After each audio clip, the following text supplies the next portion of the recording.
धरती बरसे अंबर भीजे, बिरला बूझे सोए। तो धरती से ही कौन? सूर्य उसका पानी खींच करके और बादलों को प्रेषित करता है। तो बरस कौन रहा है? धरती बरसी के अंबर बरसा? धरती ही बरसती है। और धरती मांग करती है कि मुझे पानी चाहिए या नहीं चाहिए। श्री अस्तु। कथा चल रही थी ध्रुव की। ध्रुव का अर्थ होता है निश्चित, जो कभी मिटने वाला नहीं। उसके मासी की भी एक पुत्र पैदा हुआ जिसका नाम उत्तम रखा गया। देखो संस्कार देखो। उत्तम दुष्ट प्रकृति का है। क्यों हो गया दुष्ट? वो भी तो राधा का है, लेकिन मां कैसी है? वो गंधर्वों के साथ युद्ध करते हुए मारा गया। 36,000 वर्षों तक ध्रुव ने राज्य किया और राज्य करने के बाद बड़ी गलानी हुई कि देखो मेरे पिताजी भी सब कुछ छोड़ करके चले गए, भगवान का भजन किया। और भगवान का भजन करते सदेह विमान आ गया और उस विमान में बैठ करके जाने लगा। उस विमान के अंदर 4 भगवान के पार्षद बैठे हैं। अगर कथा आज थोड़ी देरी हो जाए तो कोई दिक्कत नहीं है, 8 बज जाए तो। आज मुझे लगता है कथा मेरी बहुत रह गई। नहीं बजाएंगे 8, ना चिंता करो, कल सुना देंगे। 4 जो पार्षद पीले पीले वस्त्रों वाले बैठे थे, उन्होंने कहा अरे ध्रुव सुस्त क्यों हो रहे हो? बोले बस सुस्ती तो यही है कि जिस मेरी माँ ने मुझे इस लाइन पर लगाया था भगवत भक्ति पर, मेरी यही हाथ जोड़ करके प्रार्थना है कि उसकी दुर्गति नहीं होनी चाहिए। तो पार्षदों ने कहा वो आगे आगे देखो एक विमान जा रहा है। बोले हाँ जा रहा है। बोले उसमें तेरी माँ बैठी है। अरे ध्रुव तूने कैसे सोच लिया? जिसकी कोख से ऐसा पुत्र पैदा हो उसकी तो 21 पीढ़ियां, 7 पीढ़ी तेरी, 7 पीढ़ी तेरी ननिहाल की और 7 पीढ़ी और किसकी रह गई? एक पीढ़ियां तो 21 होती है ना, कौन कौन सी हो गई आप सोच लेना। चलो बोलिए बांके बिहारी लाल की जय। थोड़ा सा आगे विमान जा रहा था तो एक काली काली औरत फिर आगे। बेटा कहाँ जा रहे हो? बोले हम तो वैकुंठ जा रहे हैं। बोले वैकुंठ मुझसे मिले बिना कैसे जा सकते? बोले क्यों? बोले मैं इस लोक की मृत्यु देवी हूं, यहां से मर करके ही जाना पड़ेगा। तो पार्षदों से कहा कि ये देवी तो कहती मर जाओ। तो ध्रुव ने कहा ठीक है माता जी हम मर जाते हैं, आप थोड़ा सा झुक जाओ।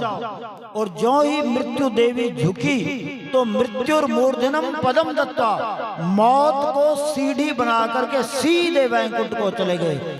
बोलिए बांके बिहारी लाल की जय, ध्रुव भक्त की जय।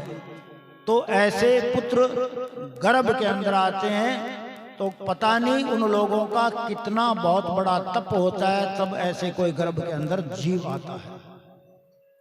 इन्हीं के अंदर इनका एक भाई था प्रियव्रत। ये विवाह नहीं करना चाहते थे, लेकिन इनका विवाह है विश्वकर्मा की पुत्री के साथ हुआ। इन्होंने रात्रि खत्म कर दी थी, दिन ही रख दिया था। ब्रह्मा जी के कहने पर फिर रात दिन की अवधि रखी। इसी वंश के अंदर राजा नाभि हुए। नाभि में कुछ पीढ़ियां बीत जाने के बाद एक राजा हुए ऋषभदेव। एक राजा ऋषभदेव, उनके 100 पुत्र पैदा हुए। और एक दिन 100 पुत्रों को बुला करके कहा बेटा मानव जीवन का उद्देश्य क्या है? तो किसी बच्चे ने खड़े होकर के कहा कि पिताजी सुबह उठना चाहिए, दंत धावन करना चाहिए, स्नान कर लेना चाहिए, फिर भोजन कर लेना चाहिए, भोजन करने के बाद सो जाना चाहिए, फिर उठ करके फिर भोजन कर लेना चाहिए और फिर सो जाना चाहिए। ऋषभदेव ने कहा क्या यही जीवन का उद्देश्य है? दुर्लभम मानुषो देहो देहिनां क्षण भंगुरे। अरे बड़ी दुर्लभता से तो ये मनुष्य की देह मिली है, और उसके बाद भी ये क्षण भंगुर है। क्षण भंगुर का अर्थ रात को आप कितने प्लान बना करके सोते हो, सुबह क्या गारंटी है वो प्लान आपके सफल होंगे। हो सकता है सांसों की गति पहले ही रुक जाए और पूरी चर्चा फैल जाए, बोले रात में रोटी खा के सोए, दिन में उठे हो तो क्या करोगे। दुर्लभो मानुषो देहो देहिनां क्षण भंगुरे कृष्णस्य देवानां। इसलिए कीर्तन बहुत जरूरी है, तप बहुत जरूरी है, भगवान का चिंतन बहुत जरूरी है। तो भगवान ऋषभदेव ने इस प्रकार के उपदेश दिए। 100 पुत्रों में से 9 पुत्र नव योगेश्वर बन गए, कुछ दार्शनिक बन गए, कुछ चिंतक बन गए, कुछ शिक्षक बन गए। एक पुत्र बचा था, उस पुत्र का नाम था भरत। भरत को राजगद्दी देकर के ऋषभदेव निकल गए और धीरे धीरे उनके शरीर से वस्त्र भी उतर गए, और जहां पर वो मल मूत्र करते थे इतना भगवान का चिंतन किया, इतना भगवान का चिंतन किया कि शरीर से सुगंध आने लग गई, और उनके मल मूत्र में भी सुगंध आने लग गई, और वो जैन दिगंबरी बन गए। ये संत होते हैं ना, 2 प्रकार के हैं, एक दिगंबरी संत है, एक श्वेतांबरी है। तो मुंह पर पट्टी रखते हैं, हाथ में झाड़ू रखते हैं, ये श्वेतांबरी है। और एक दिगंबरी, दिगंबरी का अर्थ होता है दिक माने दिशाएं, अंबर माने वस्त्र। जिनकी दिशाएं ही वस्त्र बन चुकी हैं वो दिगंबरी है, वो कोई शरीर पर वस्त्र नहीं पहनता। समय आने पर भरत को बड़ी गलानी हुई कि मेरे पिताजी सब कुछ छोड़ करके चले गए। और एक बात का और ध्यान रखना, बहुत बढ़िया संत जो है वो गरीब बनता है या अमीर बनता है? अच्छा संत कौन बनेगा? कोई अमीर बनेगा या गरीब बनेगा? तो ये मत कहना कोई गरीब बनेगा, गरीब कभी संत नहीं बनेगा। गरीब आदमी कभी संत नहीं बनेगा। गरीब आदमी अगर संत बन भी गया तो जिन चीजों की कमी है वहां जाकर के इकट्ठे करने लग जाएगा। हमारे संत, हमारे तीर्थंकर जितने बुद्ध हुए हैं वो सब राजा था, चाहे वो महावीर हो, चाहे शुद्धोधन हो, चाहे गौतम हो, चाहे भरत हो, चाहे ऋषभदेव हो। क्यों? क्योंकि उन्होंने भोगों को भोग करके देख लिया, और उन्होंने देख लिया कि संसार में कहीं भी सार नहीं है। जिन विषयों को हम भोग रहे हैं वे विषय विषय न होकर के क्या हो गए? विष हो गए। इसलिए भागवत का 7वां श्लोक भी यही कहता है, असारे संसारे विषय विष संगा कुल धीय। जिन विषयों को तुम भोग रहे हो वो विषय तुम्हारे जीवन के लिए विष बन जाएंगे।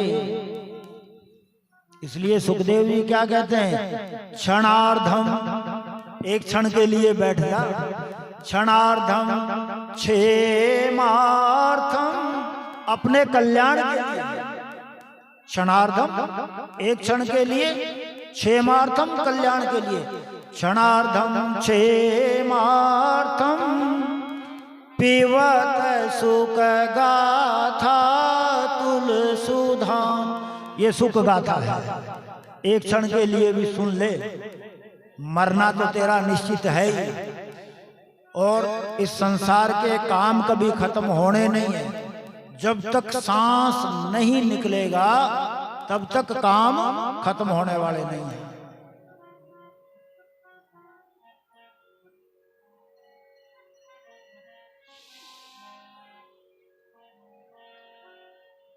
भरत चले गए गंडकी नदी के पास, रोज गायत्री जप, ब्रह्म गायत्री जप, वासुदेव गायत्री जप कर रहे हैं। लेकिन होनहार के द्वार सभी जगह खुले रहते हैं। एक कोई शेरनी पानी पीने के लिए आई, गर्भवती थी। शेर की दहाड़ सुनी तो बड़ी भीरू थी, उसने नदी में छलांग लगा दी। उसी नदी के अंदर भरत महाराज सूर्य को अर्घ दे रहे थे। वो हिरणी मर गई बच्चे को जन्म देकर, और वो बच्चा उनकी गोद में आ गया। भरत के बाहर निकाल करके लाए, अग्नि जलाई, कंबल उठाया, धीरे धीरे उस बच्चे से प्यार करने लगे। भाई आप एक छोटी सी बात देखो, हमारे घर में कोई मृत्यु हो जाती है, कोई बीमार होता है तो कितने तकलीफ में होते हैं हम। भाई बात मत करो मैं बड़ा दुखी हूँ, बात मत करो मैं बड़ा दुखी हूँ। और पड़ोस वाले के कोई मर गया तो कितना करोना आता है। तो ये क्या है? पड़ोस की लड़की कहाँ गई है सब ध्यान रखते हो। पड़ोस की लड़कियों ने कुछ खाया है कि नहीं खाया, ये कभी आपने सोचा नहीं। उसकी एक एक गति रखती है, ओथे गई, ओथे गई, ओथे, ओ की हो गया, ओ की हो गया, क्या लेना था। अभी कभी उस पड़ोस से ये भी पूछ लिया करो कि कोई किसी चीज की चिंता तो नहीं है। अन्यस्य दोष, ये भी भागवत का सूत्र है। गुण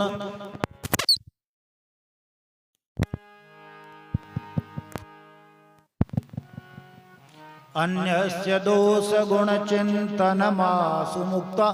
दूसरों के दोष देखोगे क्या होगा? उनका पाप तुम्हारे सिर पर आकर के नाचेगा। उनके ज्यादा गुणों की बढ़ाई करोगे तो तुम्हारे अंदर उनके प्रति राग हो जाएगा। और ये संतान तुम्हारा ही अंश है, इसलिए इनसे ज्यादा प्यार है, क्योंकि ये तुम्हारा ही अंश का विस्तार है। इसे आप चाहे वंश का विस्तार कहो या अपने अंश का विस्तार कहो। अब धीरे धीरे उस हिरण से प्यार हो गया। अब तो जो माड़ा शो किया करते थे, अब धीरे धीरे क्या करता है, वो हिरण का बच्चा जब भी आता है तो उनकी पीठ खुजलाने लगता है, तो माड़ा को फेंक देते हैं और हिरण के बच्चे को गोद में ले लेते हैं। अरे मैं तो तेरा पिता मैं ही हूँ, मेरा नारायण बेटा हिरण, मेरा नारायण बेटा हिरण। इतना मोह हो गया। एक दिन कोई हिरणों का झुंड आया और हिरणों के झुंड में हिरण चला गया। बेटा नारायण करता करते भरत भी मर गए। मरने के बाद उनको भी हिरण की योनि मिली, लेकिन पूर्व जन्म के संस्कार अच्छे थे। एक दिन जंगल में आग लग गई, सब हिरणों का झुंड भाग गया, लेकिन इन्होंने अपने देह का त्याग किया। आज आंगीरस गोत्र के अंदर किसी ब्राह्मण के यहाँ फिर से जन्म मिला है इनको। ब्राह्मण बड़े विद्वान थे, उन्होंने देखा कि मेरे जो पुत्र हुआ है वो बड़ा विद्वान होगा। होनहार वीरवान के लखत चीकने पात। होनहार वृक्ष के पत्ते जो होते हैं वो शुरू से ही चिकने होते हैं, लेकिन यज्ञोपवीत संस्कार करा दिया और उनको कहा बेटा गायत्री मंत्र सुनाओ। जानते हुए भी बार बार पिता के कहने से नहीं सुना, क्योंकि वो जानते थे कि अगर मैंने अब मंत्र सुना दिया तो कहेंगे कि फेरे करा के आओ, किसी जजमान के घर हवन करा करके आओ, और वो इस पचड़े में नहीं पड़ना चाहते थे। उनके 3 भाई और भी थे, वो शादीशुदा थे, लेकिन अब इसका तो कोई शादी करे कौन।